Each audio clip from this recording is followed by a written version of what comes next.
कहानी का पूरा आनंद लेने के लिए इसके पिछले भाग को सुनना बिल्कुल भी मत भूलिएगा। उसका प्लेलिस्ट का लिंक मैं आपको डिस्क्रिप्शन बॉक्स पर दे दूंगी और साथ में कमेंट बॉक्स में पिन भी कर दूंगी, तो आप वहां से भी जाकर सुन सकते हैं। और हाँ, आप सभी से मेरा एक रिक्वेस्ट है कि आप सभी लोग कहानी को पूरा ज़रूर सुने। अगले दिन आज रूही और ऋषभ की शादी थी। दोनों के लिए ये बहुत खास दिन था। दोनों आज रस्मों और कस्मों से एक हो जाने वाले थे। सुबह का समय था। जिया नॉर्मल सी साड़ी पहनकर नीचे आ रही थी। वहीं लिविंग एरिया में टेबल पर कुछ इमलियाँ रखी थी, जिन्हें कुछ देर पहले रूही खा रही थी।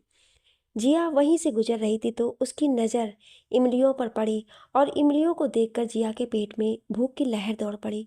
उसने जाकर बहुत सारी इमलियाँ अपने हाथ में ली और खाने लगी। तभी पीछे से नीलम जी आती हैं। नीलम जी, जिया तुम जाओ रूही की मदद करो, मैं जाकर ये सारा सामान गाड़ी में रखवा देती हूँ। जिया खाते खाते रुक जाती है और इमलियाँ अपनी साड़ी में छुपाकर वहाँ से फुर्र हो जाती है। नीलम जी तो उसे देखती ही रह गईं। रूही के कमरे में रूही बैठकर अपना लहंगा पैक कर रही थी। तभी जिया आती है और उसके बेड पर बैठ जाती है और बैठकर इमलियाँ खाने लगती है।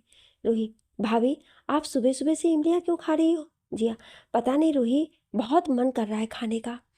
रूही कुछ देर सोचती है, फिर क्यूरियस होते हुए जिया के बगल में बैठ जाती है। रूही, भाभी आपके पीरियड्स कब आए थे? जिया, मुझे याद नहीं, पर तुम? और तभी जिया के दिमाग में वो बात याद आती है। ओ शिट, सिट सिट कैसे भूल गई मैं डॉक्टर होकर मैंने इस पर ध्यान नहीं दिया। रूही, इट्स ओके भाभी, होता है, बट आपने टेस्ट किया? जिया, नहीं, मुझे तो याद ही नहीं था इसके बारे में। रूही, तो अब टेस्ट कर लो। जिया, मेरे पास प्रेगनेंसी किट नहीं है। रूही, डोंट वरी, मेरे पास है ना, एक मिनट रुको। उसके बाद रूही अपने कबर्ड में से प्रेगनेंसी किट निकाल कर जिया को देती है। जाइए भाभी, चेक करो। जिया, डर लग रहा है बहुत। रूही, भाभी आप डर क्यों रहे हो? बस चेक ही तो करना है। जिया, ओके।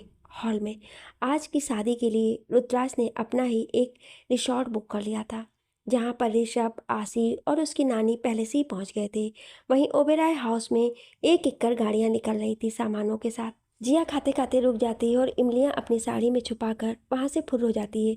नीलम जी तो उसे देखती ही रह गईं। रूही के कमरे में रूही बैठकर अपना लहंगा पैक कर रही थी। तभी जिया आती है और उसके बेड पर बैठ जाती है और बैठकर इमलियाँ खाने लगती है। रूही, भाभी आप सुबह सुबह से इमलियाँ क्यों खा रही हो? जिया, पता नहीं रूही, बहुत मन कर रहा है खाने का। रूही कुछ देर सोचती है, फिर क्यूरियस होते हुए जिया के बगल में बैठ जाती है। रूही, भाभी आपके पीरियड्स कब आए थे? जिया, मुझे याद नहीं, पर तुम? और तभी जिया के दिमाग में वो बात याद आती है। ओ शिट, सिट सिट कैसे भूल गई मैं डॉक्टर होकर मैंने इस पर ध्यान नहीं दिया। रूही, इट्स ओके भाभी, होता है, बट आपने टेस्ट किया? जिया, नहीं, मुझे तो याद ही नहीं था इसके बारे में। रूही, तो अब टेस्ट कर लो। जिया, मेरे पास प्रेगनेंसी किट नहीं है। रूही, डोंट। रुद्राज, माँ आप चिंता मत कीजिए, मैं ये सामान ले जा रहा हूँ रिसॉर्ट, और बाकी सब कुछ भी रखवा दूंगा, डोंट वरी। उसके बाद रुद्राज वहाँ से चला जाता है। कबीर और शिवांश भी अपने कुछ काम के साथ रिसॉर्ट ही चले जाते हैं। दादी जी तो सुबह ही चली गई थी और आशुतोष जो भी सुबह दादी जी के साथ चले गए थे। अब सिर्फ घर में रूही, जिया और नीलम जी बची थी। नीलम, रूही कितना टाइम लगेगा तुम्हें? रूही, बस थोड़ी देर माँ, आई। भाभी क्या कर रहे हो, जल्दी बाहर आओ ना। जिया, मुझसे नहीं हो रहा है रूही। रूही, ओफो भाभी आप डॉक्टर होकर कैसी बातें कर रही हो? जिया, रूही तुम जाओ अपना सामान लेकर के, मैं कुछ देर में आती हूँ। रूही, भाभी आप सच में ना आ जाओगे ना? जिया, हाँ हाँ आप जाओ। उसके बाद रूही और नीलम जी वहाँ से चली जाती हैं और घर पर सिर्फ जिया ही रहती है। कुछ घंटे बाद जिया अपने हाथ में पकड़े प्रेगनेंसी किट को देख रही थी, जिसमें 2 लाइन थी, जिसका मतलब था कि वो प्रेग्नेंट है, और उसकी आंखों से झरझर आंसू बह रहे थे। Oh my God, oh my God, मैं सच में प्रेग्नेंट हूँ। मतलब सच में रुद्राज को पता चलेगा तो वो कितना खुश हो जाएंगे कि मेरे पेट में हमारे प्यार की निशानी पड़ रही है। हमारा ये बच्चा हमारा है, हमारा छोटा सा बच्चा।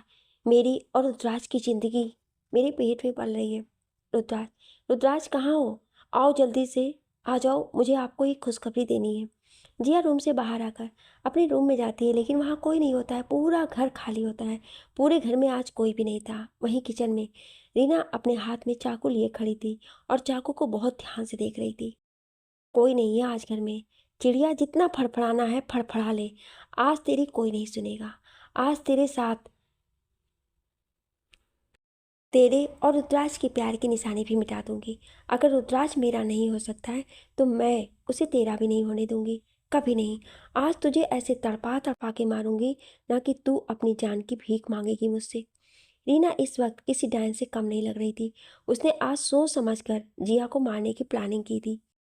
आज सब लोग रिसोर्ट चले गए और जिया अब घर पर अकेली थी। जिया जब रूम में जाती है तो वहाँ कोई नहीं था। उसे लगता है शायद सब लोग रिसोर्ट चले गए हैं। जिया भी जल्दी जल्दी रेडी होने लगती है, क्योंकि उसे रुद्राज को आज की खुशखबरी जो देनी थी, वो आज इतनी खुश थी कि जिसकी कोई कीमत नहीं थी। वो खुद शब्दों में बयान नहीं कर सकती थी कि आज वो कितनी खुश थी। जिया ने एक लाल साड़ी पहनने का फैसला किया। वो जल्दी ही लाल साड़ी पहनकर तैयार हो गई और एक बार खुद को आईने में देखकर कमरे से बाहर चली गई।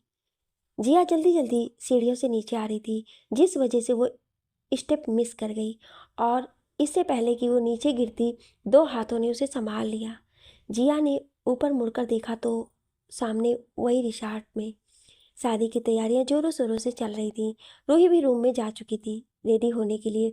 वहीं रुद्राज जिया को ढूंढ रहा था। उसे लगा शायद नीलम जी और रूही के साथ तो जिया आ ही गई होगी, मगर उसे वो कहीं नहीं दिखी। तो वो अपनी माँ के पास गया।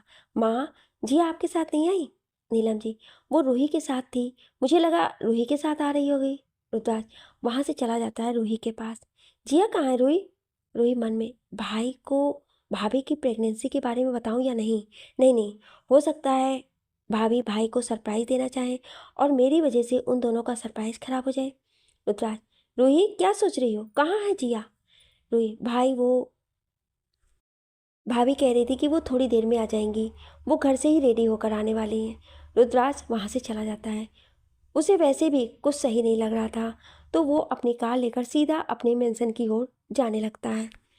यहाँ से घर जाने का रास्ता कम से कम 1 घंटे का है। रुद्राज अपना फ़ोन भी घर पर ही भूल आया था, वरना वो जिया को कॉल कर लेता और शायद उसकी बेचैनी कुछ हद तक कम हो जाती। वहीं मेंशन में जिया को दो हाथों ने पकड़ा हुआ था। जब उसने अपना सर उठाकर ऊपर देखा तो वो कोई और नहीं, रीना थी। Jiya, oh thank you so much Reena, तुमने मुझे गिरने से बचा लिया, वरना पता नहीं क्या हो जाता। रीना झूठी मासूमियत दिखाते हुए, ज़्यादा कुछ नहीं होता मैडम, बस तुम्हारे पेट में जो रुद्राज का बच्चा पल रहा है ना, वो इस दुनिया से चला जाता। जिया, कैसी बात कर रही हो? शुभ शुभ बोलो। फिर कुछ सोच कर, तुम्हें कैसे पता मैं प्रेग्नेंट हूँ? रीना, जब तुम कमरे में उछल उछल कर नाच रही थी ना, तब मैं समझ गई थी कि तुम माँ बनने वाली है, और वो भी मेरे रुद्राज के बच्चे की माँ। जिया, अपनी जबान संभाल कर बात करो। मेरे पति को अपना कहने की हिम्मत भी मत करना। रीना, मेरे पास अभी ज़्यादा समय नहीं है तुझे बहस करने का। इससे पहले जिया को समझ पाती, रीना ने पीछे से चाकू निकाला और जिया के पेट पर वार किया। पर किस्मत से जिया साइड में हो गई और रीना का वार खा ली गया। रीना ने जिया को बचते देखा तो वो गुस्से में भर गई और जहाँ जिया खड़ी हुई थी वो वहीं आने लगी। वहीं जिया, वो तो काफ़ी डर गई थी रीना के इस बदले बिहेवियर से। उसे अगर कुछ चिंता थी तो वो अपने बच्चे की थी। आज ही उसे इतनी बड़ी खुशखबरी मिली थी और आज ही जिया वहाँ से भागते हुए बाहर की ओर जाने लगी। लेकिन जैसे ही वो मेन गेट पर पहुंची, वहाँ दरवाज़ा बंद था। इतना ही नहीं, घर के हर गेट, खिड़कियाँ, दरवाजे सब बंद थे। सब पर पर्दे डाले हुए थे। जिया, बचाओ, कोई बाहर है? रुद्राज। रीना, चिल्ला ले जितना चिल्लाना है, लेकिन आज तुझे कोई नहीं बचा सकता है। तू तो आज मर कर रहेगी और साथ में तेरा ये बच्चा भी। बड़ी आई थी रुद्राज के साथ जिंदगी निभाने वाली। अब मैं तुझे बताऊंगी कि रीना की चीज पर हाथ डालने से क्या होता है। जिया, वो कोई चीज़ नहीं है, वो एक इंसान है और उनकी भी अपनी पसंद है। उनकी पसंद मैं हूँ, ना कि तुम। रीना, चुप, बिल्कुल। बचपन से मैं रुद्राज से प्यार करती थी और तूने एक पल में आकर सब कर दिया। जिया, रीना समझो बात को, प्यार कभी सामने वाले के प्यार का मोहताज नहीं होता है। प्यार कभी नहीं कहता कि जिससे तुम प्यार करते हो वो भी तुमसे बदले में प्यार ही करे। रीना, मुझे तेरी बकवास नहीं सुननी है। तू मेरे और रुद्राज के बीच में आई, तुझे मरना होगा। जिया, असीम दर्द में और रोते हुए कहती है, प्लीज़ प्लीज़ मत करो ऐसा, मुझे इस बच्चे को दुनिया में लाना है प्लीज़। रीना का ध्यान थोड़ा भटकता देख जिया वहीं पास में पड़ी कुर्सी रीना की ओर सरका देती है, जिससे रीना नीचे गिर जाती है और उसके हाथ से चाकू भी कहीं दूर गिर जाता है और मौके का फ़ायदा उठाकर जिया ऊपर की ओर भागती है। मगर शायद किस्मत अब उसका साथ नहीं दे रही थी। रीना ने जिया के पैर पकड़कर उसे वहीं पेट के बल पटक दिया, जिससे जिया दर्द से कराह उठी। जिया, आ मम्मा, आ रुद्राक्ष।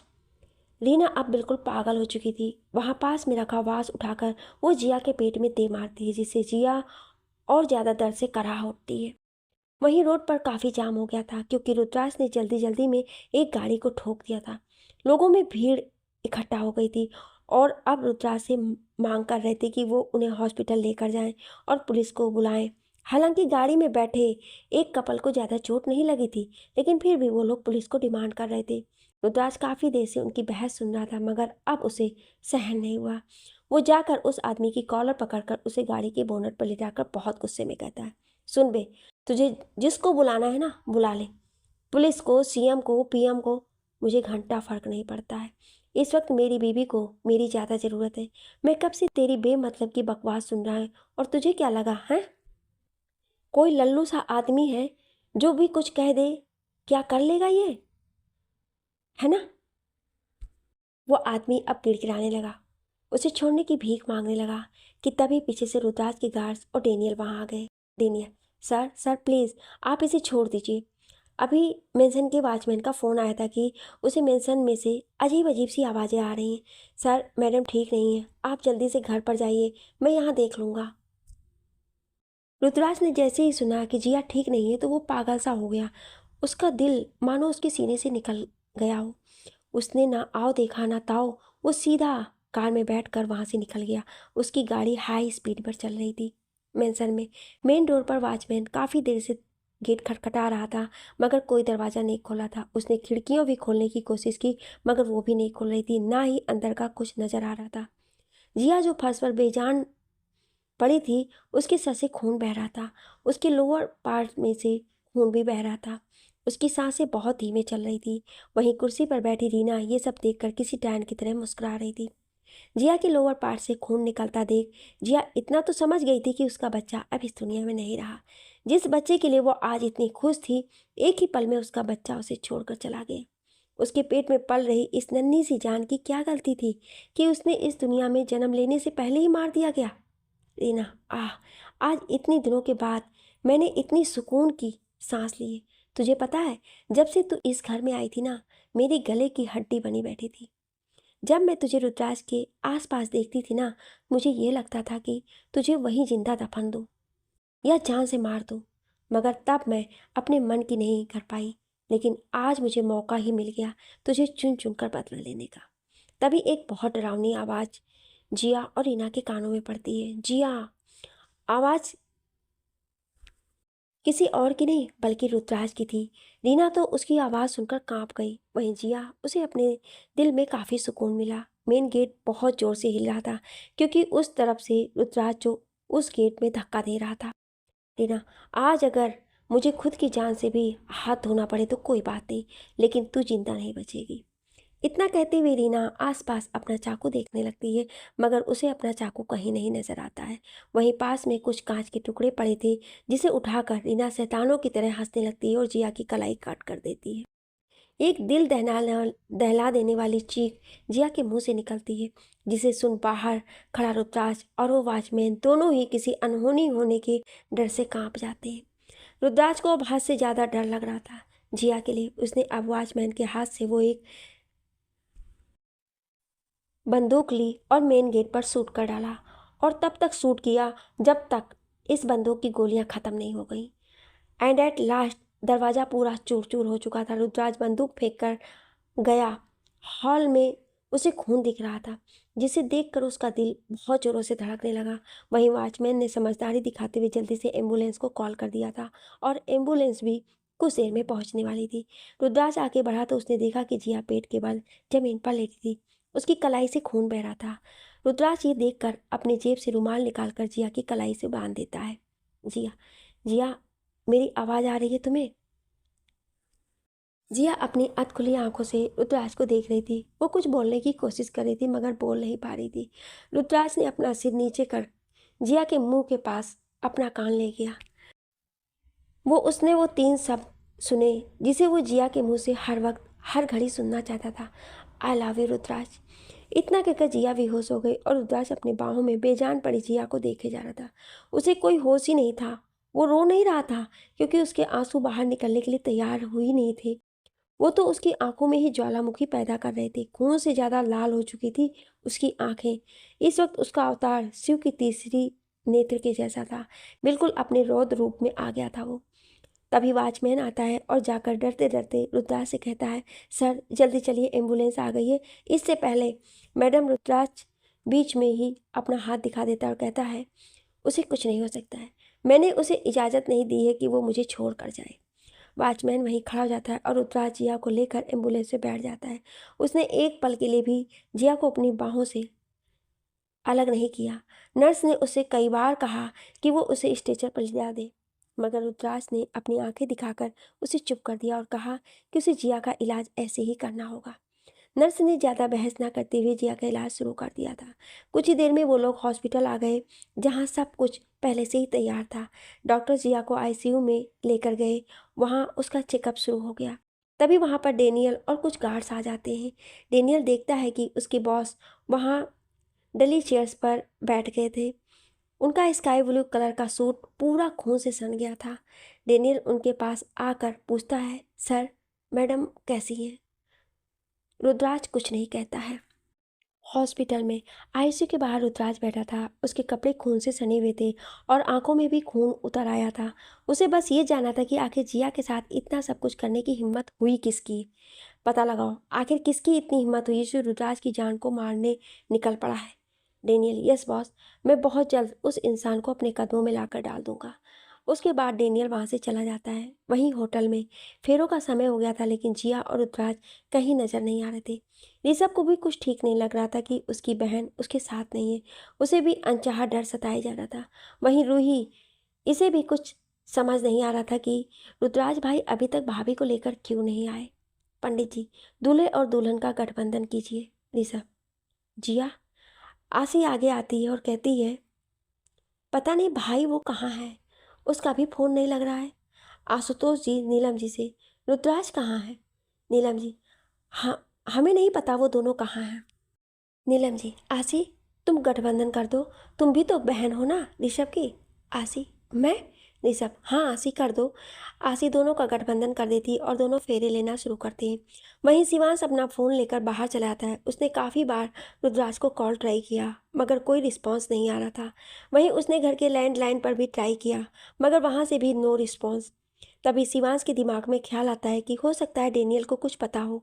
डेनियल को कॉल कर देता है। कुछ ही रिंग्स में कॉल पिक हो जाती है और वहाँ से डेनियल हेलो कहता है। शिवांश, हेलो डेनियल, कहाँ पर हो तुम और रुद्राज कहाँ है? डेनियल, सर बॉस अभी बांद्रा हॉस्पिटल में है। मैम को किसी ने मारने की कोशिश की है। शिवांश, बांद्रा हॉस्पिटल में क्या है? डेनियल, तुम्हारी आवाज़ नहीं आ रही है क्लियरली, बोलो हेलो हेलो। और ऐसे ही कॉल कट जाती है। तभी एक मैसेज आता है शिवांश के फ़ोन पर जो कि डेनियल ने किया था। बांद्रा हॉस्पिटल पहुंच जाइए, बॉस को आपकी ज़रूरत है। शिवांश मन में, कहीं रुद्राज की जान खतरे में तो नहीं। तभी उसके पीछे आसी आ जाती है। आसी, क्या हुआ? शिवांश, तुम यहाँ क्या कर रहे हो?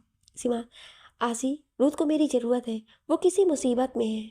आसी, क्या क्या हुआ जीजू को? और जिया वो ठीक है? शिवांश, मुझे अभी कुछ नहीं पता है। मेरे पास डेनियल का मैसेज आया है, उसने बोला है कि रुद्र को मेरी ज़रूरत है। आसी, कहाँ है जीजू? शिवांश, वो बांद्रा हॉस्पिटल में। आसी, चलो मैं भी तुम्हारे साथ चल रही हूँ। शिवांश, नहीं नहीं, तुम यहाँ पर रहो, जो कुछ होगा मैं तुम्हें कॉल करके बताऊँगा। आसी, ठीक है, तुम ध्यान से जाना।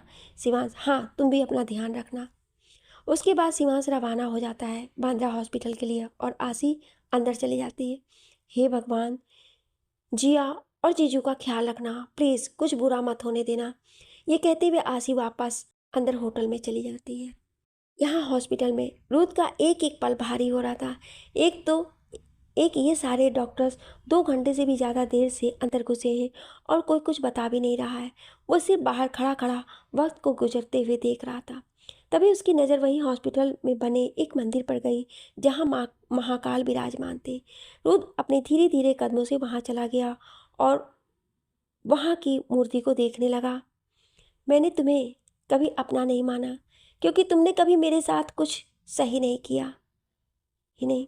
जब भी मेरी ज़िंदगी में खुशियों ने दस्तक दी, तुमने हमेशा उन खुशियों को मुझसे दूर कर दिया। आज भी मेरे जीने की वजह को मुझसे दूर कर रहे हो, लेकिन इस बार मैं हार नहीं मानूंगा। अगर जिया को कुछ भी हुआ ना, तो इस दुनिया को मैं आग लगा दूंगा, बर्बाद कर दूंगा। तुम भी नहीं सोच सकते हो कि मैं इस दुनिया का क्या क्या हासिल कर सकता हूँ। तभी शिवांश वहाँ पर आता है और उसके साथ एक गार्ड था जो कि रुद्र का ही था। वो गार्ड शिवांश को रुद्र तक छोड़कर चला जाता है वहाँ से। शिवांश थोड़ा घबरा कर, रुद्र तू ठीक है ना, और यहाँ क्या कर रहा है? तभी शिवांश की नज़र रुद्र के पहने हुए कपड़ों पर जाती है जो पूरे खून से सने थे। ये खून, ये खून कैसा है? तू ठीक है ना? तुझे कहीं चोट तो नहीं आई? इससे पहले रुद्राज शिवांश को कुछ जवाब दे पाता, तभी वहाँ आईसीयू से एक डॉक्टर बाहर आता है और रुद्राज का नाम पुकारता है। मिस्टर ओबेरॉय। रुद्राज, हाँ कहिए, वो ठीक तो है ना? डॉक्टर, अभी हम कुछ नहीं कह सकते। फिलहाल हम ऐसे ही पूछने के लिए आए हैं कि आप में से किसका AB पॉजिटिव ब्लड ग्रुप है, क्योंकि आपकी वाइफ का खून बहुत बह चुका है और उन्हें जल्द से जल्द खून की ज़रूरत है। रुद्राज के कुछ बोलने से पहले शिवांश कहता है, अंदर कौन है? डॉक्टर, मिसेस ओबेरॉय हैं अंदर। शिवांश, भाभी? भाभी को क्या हुआ? डॉक्टर, मिस्टर ओबराय जल्द से जल्द ब्लड का इंतजाम कीजिए। शिवान, ऋषभ, ऋषभ का ब्लड ग्रुप सेम होगा, मैं उसे कॉल करता हूँ। रुद्राज हाँ में सिर हिलाता है। पूरा घर अब हॉस्पिटल आ चुका था। जैसे ही उन्हें जिया के इंसिडेंट के बारे में पता चलता है, ऋषभ तो टूट चुका था बिल्कुल, लेकिन उसे रूही संभाल रही थी। वहीं आसी अपनी नानी को संभाल रही थी और शिवांश जिया को। नीलम जी और आशुतोष जो भी वहीं थे, उन दोनों के फेस एक्सप्रेशनलेस थे। ऋषभ ने जिया को खून दे दिया था। अब सब इंतजार कर रहे थे कि कब डॉक्टर बाहर आए और वो उनसे बात करें। तभी आईसीयू का डोर खुलता है और सारे डॉक्टर्स एक एक कर बाहर आते हैं। वो सब एक दूसरे से बात किए जा रहे थे। तभी रुद्राज आगे जाकर कुछ पूछता है, कैसी है मेरी बीबी? डॉक्टर, वो अब ठीक है, लेकिन शिवांश, लेकिन क्या? डॉक्टर, मिस ओबेरॉय का मिसकैरेज हो गया है। उनके पेट पर किसी भारी चीज़ से वार किया गया है और आई थिंक अब वो कभी माँ ना बन पाए। आसी, नहीं नहीं, ये नहीं हो सकता है। आप आपसे कोई गलती हुई है। डॉक्टर, आप खुद एक डॉक्टर हैं मिस आसी, आप चाहें तो रिपोर्ट्स चेक कर सकती हैं। रुद्राज, बच्चा मिसकैरेज? आप बोल क्या रहे हैं? डॉक्टर, क्या आपको नहीं पता था कि आपकी वाइफ प्रेग्नेंट है? वो 1.5 महीने से प्रेग्नेंट है। रूही जब ये सब सुनती है तब वो भी थोड़ी शॉक हो जाती है और आज सुबह का सीन याद करने लगती है। ओ ओ माय गॉड, मतलब भाभी सच में प्रेग्नेंट थी? ऋषभ, क्या तुम भी जानती थी कि जिया प्रेग्नेंट थी? रूही, नहीं नहीं। उसके बाद रुद्राज के पास जाकर, भाई भाभी तो खुद नहीं जानती थी कि वो प्रेग्नेंट है। इनफैक्ट आज सुबह वो यही कह रही है मुझसे, और आज ही उन्होंने टेस्ट किया था और आज ही ये सब।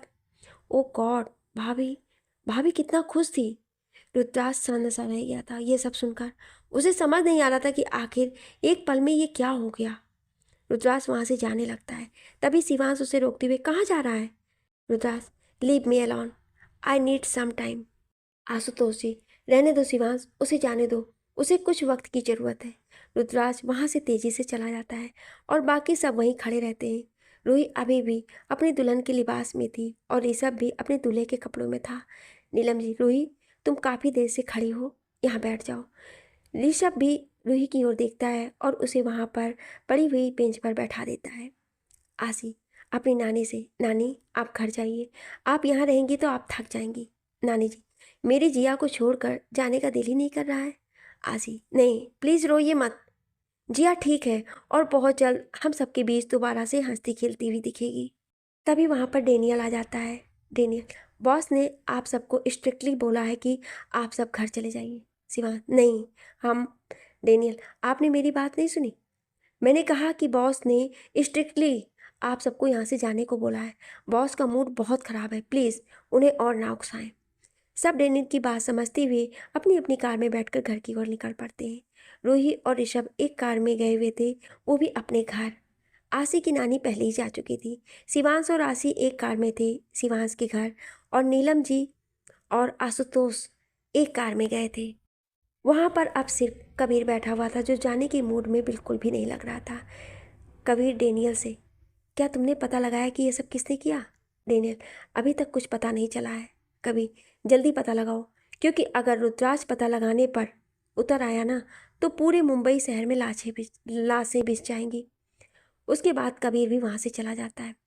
डेनियल वहीं खड़ा हुआ कबीर की बातों पर गौर करने लगा था। वो सोच रहा था कि आखिर अब क्या होगा। क्या रुद्राज उस इंसान को छोड़ देगा जिसने उसका बच्चा और उसकी बीवी को चोट पहुंचाने की कोशिश की? अगले दिन सुबह है। आज की रात बहुत भारी और लंबी थी। जिया को अभी तक होश नहीं आया था। रुद्राज इस वक्त जिया का हाथ पकड़कर एक स्टूल पर बैठा हुआ था और अपनी बीवी को गौर से निहार रहा था और अपने कुछ बीते पल याद कर रहा था। फ्लैशबैक। मुझे आपसे प्यार हो गया रुद्राज। आई लव यू। मैं हमेशा आपके साथ रहना चाहती हूँ। नहीं, मुझसे नहीं खाया जा रहा है। नहीं खाना है मुझे रुद्राज। और अचानक से रुद्र अपनी रियलिटी में वापस आया। उसने देखा जिया हल्की हल्की आंखें खोल रही और धीरे धीरे रुद्राज का नाम ही बोल रही थी। रुद्राज, जिया, जिया बेबी। जिया की आंखें खुल जाती है और उसकी नज़र रुद्राज पर जाती है। जिया, रुद्राज, रुद्राज आप आ गए? रुद्राज, हाँ जान। जिया, मुझे पता था रुद्र आप ज़रूर आएंगे और हमें ज़रूर बचाएंगे। आपको पता है रुद्र, अब मैं अकेली नहीं हूँ।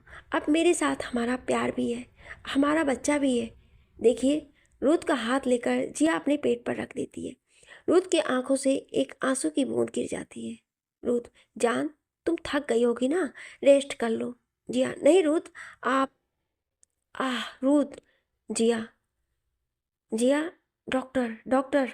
और तभी वहाँ डॉक्टर की पूरी टीम आ जाती है और जिया का चेकअप करने लगते हैं। उसके बाद जिया को एक हाई इंजेक्शन देते हैं, जिससे वो जल्दी ही नींद में चली जाती है। डॉक्टर के केबिन में, इस वक्त डॉक्टर के केबिन में रुद्राज और एक लेडी डॉक्टर बैठी हुई थी। रुद्राज बहुत ही टूटी हुई आवाज़ में कहता है, मेरी बेबी ठीक तो है ना डॉक्टर? जिस पर वो लेडी डॉक्टर रुद्राज को देखती है, उसके बाद कहती है, मिस्टर ओबराय, आपकी वाइफ ठीक है। बस बात यह है कि वो अब अभी एक्सेप्ट नहीं कर पाई हैं कि उनका मिसकैरेज हुआ है, और वो इस भ्रम में है कि वो अभी भी प्रेग्नेंट है। रुद्राज, तो अब क्या करना है? लेडी डॉक्टर, करना आपको होगा अब मिस्टर ओबराय।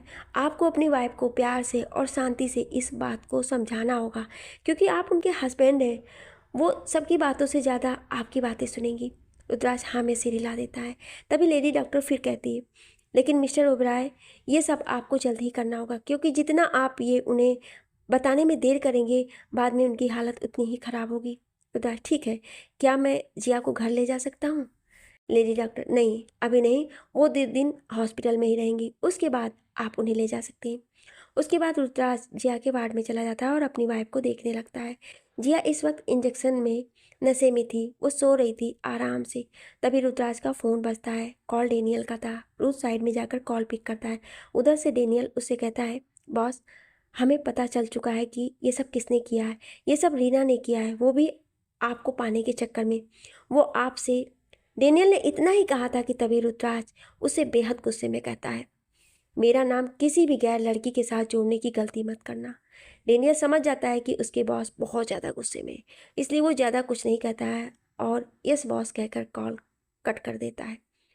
वहीं एक सुनसान जगह पर, जहाँ छोटा सा कॉटेज था, एक काले कपड़े पहने लड़की इस कॉटेज की तरफ जा रही थी, वो भी बहुत ही फुर्ती से। वो लड़की उस कॉटेज के बाहर गई और ज़ोर ज़ोर से दरवाज़ा खटखटाने लगी।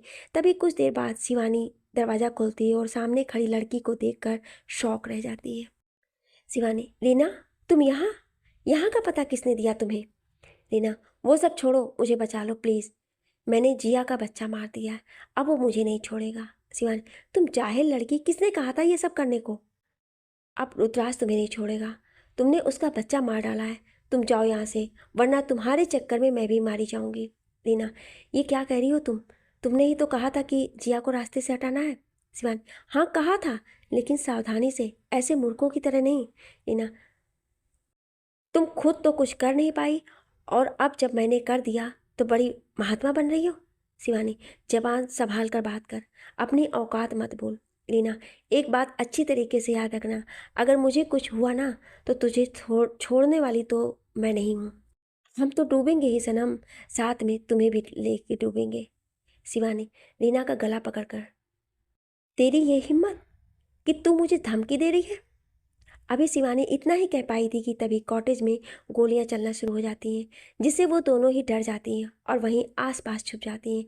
काफ़ी देर तक गोलियां चलती रहती हैं, लेकिन रीना या शिवानी दोनों में से किसी को कुछ नहीं हुआ। कुछ देर बाद दो हट्टे कट्टे आदमी शिवानी और रीना के बालों से घसीटते हुए लेकर आ रहे थे। वहीं सामने डेनियल गाड़ी के पास खड़ा था और कार में शिवांश बैठा हुआ था। रीना बार बार खुद को छुड़ाने की भीख मांग रही थी, मगर उन लोगों ने बिल्कुल दया नहीं की। कुछ देर में सारी गाड़ियां निकल गईं दूसरे जंगल के रास्ते।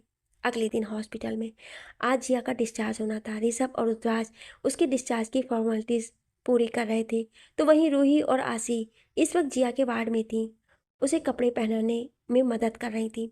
आसी और रूही ने हल्के नीले रंग की साड़ी पहनाई थी जिया को।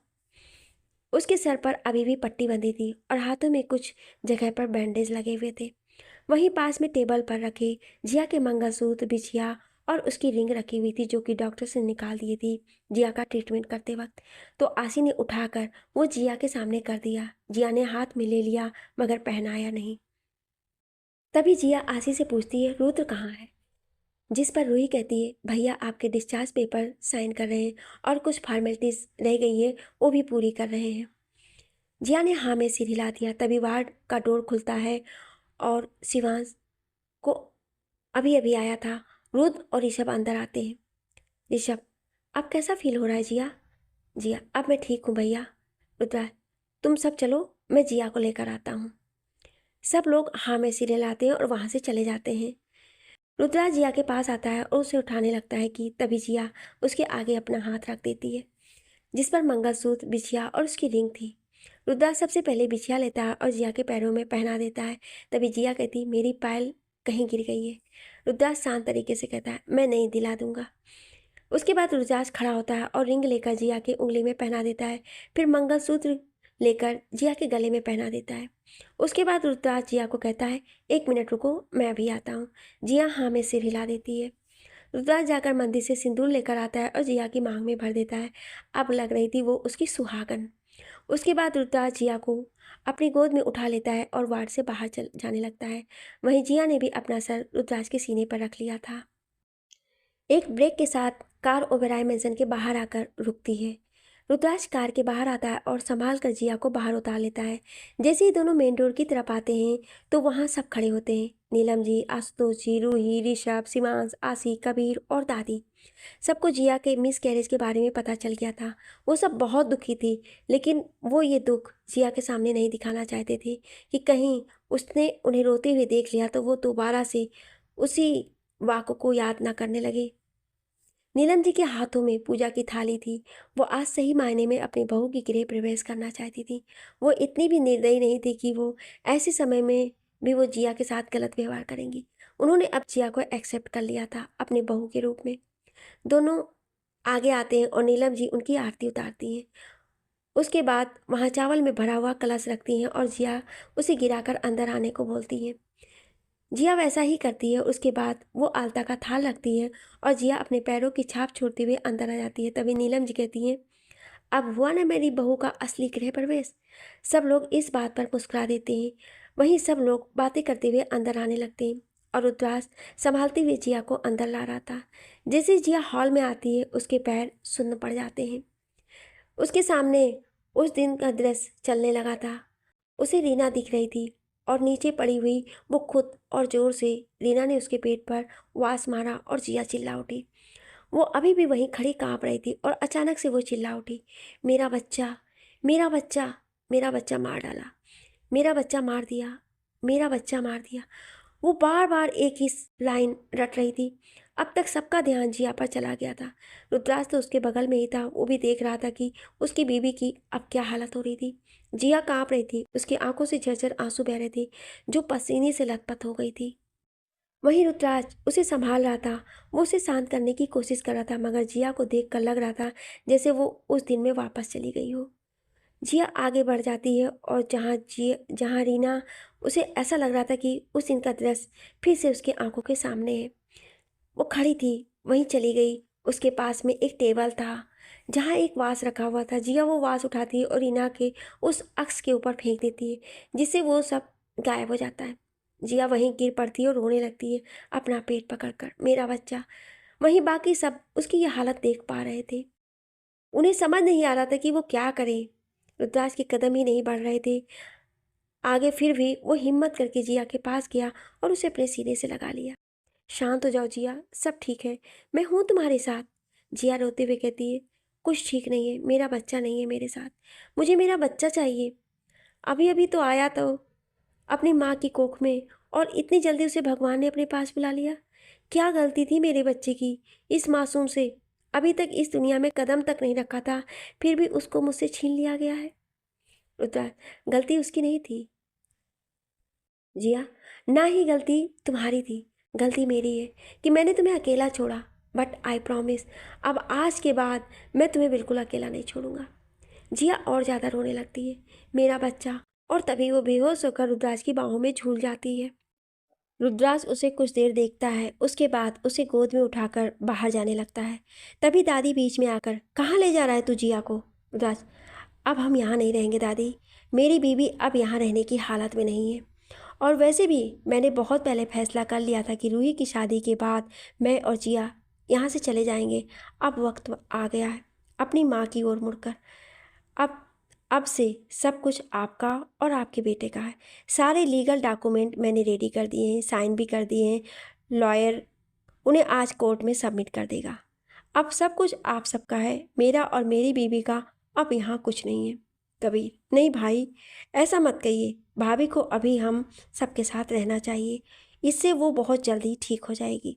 रुद्राज, मैं अपनी बीवी के लिए काफ़ी हूँ।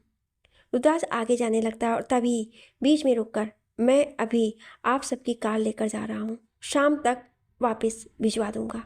उसके बाद रुद्राज जिया को लेकर वहाँ से चला जाता है। उसके बाद आसी और शिवांश भी चले जाते हैं। फिर ऋषभ और रूही भी अपनी विदा लेकर वहाँ से निकल जाते हैं। अगली सुबह रुद्राज और जिया का नया घर, जहाँ वो लोग पहले भी आ चुके थे, मगर अब वो यहाँ पूरी तरह से शिफ्ट हो गए हैं। रुद्राज ने 2 दिन पहले ही यहाँ की पूरी सफाई करवा दी थी। उसने जितना भी अपना और जिया का ज़रूरी सामान था सब मंगा लिया था और अच्छे से लगवा दिया था। किचन में भी सब कुछ रेडी करवा दिया था। कॉटेज ज़्यादा बड़ा नहीं था, मगर 2 लोगों के रहने के लायक था। यहाँ 2 बेडरूम थे, दोनों बेडरूम में सेपरेट वॉशरूम था, किचन था, उसके साथ डाइनिंग एरिया और एक बड़ा सा हॉल, और बाहर बैठने के लिए गार्डन, और उस गार्डन में ढेर सारे फूल। वहीं पीछे जाएंगे तो वहाँ बहुत बड़ा इस्तबल था, जहाँ करीब 30 से 40 घोड़े रहते थे। वहाँ घोड़ों को केयर करने के लिए पहले ही 5 से 10 लोग लगे हुए थे। सुबह का समय, जिया की जब आँख खुलती है तो देखती है कि वो बहुत नर्म पलंग पर लेटी है। उसके आसपास सफ़ेद कलर के कर्टेन्स लगे हुए थे। वहीं बगल में सिर्फ ट्राउज़र पहने हुए रुद्राज लेटा हुआ था, जो जिया को उसकी कमर से पकड़े हुए था। पहले तो जिया को समझ ही नहीं आया कि वो कहाँ पर है। वो उठने की कोशिश करती है, मगर तभी रुद्राज की नींद खुल जाती है। Rudraj, good morning baby. Jiya, good morning. Rudraj Jiya के पास आकर उसके गाल पर किस करता है और उसे हक कर लेता है। कुछ देर बाद उसे दूर होता है, फिर उसके बालों में हाथ घुमाते हुए पूछता है, कैसा लग रहा है अब? जिया रुद्र के सीने से वापस से लग जाती है और कहती है, मैं ठीक हूँ अब। रुद्राज वापस से उसके बालों में किस कर लेता है। रुद्राज, बेबी जाओ, जाकर फ्रेश हो जाओ, उसके बाद ब्रेकफास्ट करते हैं। जिया हाँ में सिर हिला देती है और नहाने चली जाती है। वहीं रुद्राज उठकर नीचे चला जाता है किचन में। घर में रुद्राज ने कोई भी मेड या केयर टेकर नहीं रखी थी, खाना बनाने के लिए तो बिल्कुल भी नहीं, क्योंकि खाना बनाना तो उसे वैसे भी आता था। उसने फिलहाल किसी भी काम के लिए कोई मेड नहीं रखी थी। रुद्राज किचन में जाता है जिया और अपने लिए ब्रेकफास्ट बनाने लगता है। उसने सबसे पहले वेजिटेबल्स और फ्रूट्स काटे, फ्रूट्स को काट कर जूसर में डाल दिया और ऑरेंज जूस रेडी कर लिया। उसके बाद उसने आज नाश्ते में पोहा बनाया था। वो अभी बना ही रहा था कि तभी जिया आकर उसे पीछे से हक कर लेती है। रुद्रा जान, चेयर पर बैठ जाओ, मैं आपके लिए नाश्ता सर्व करता हूँ।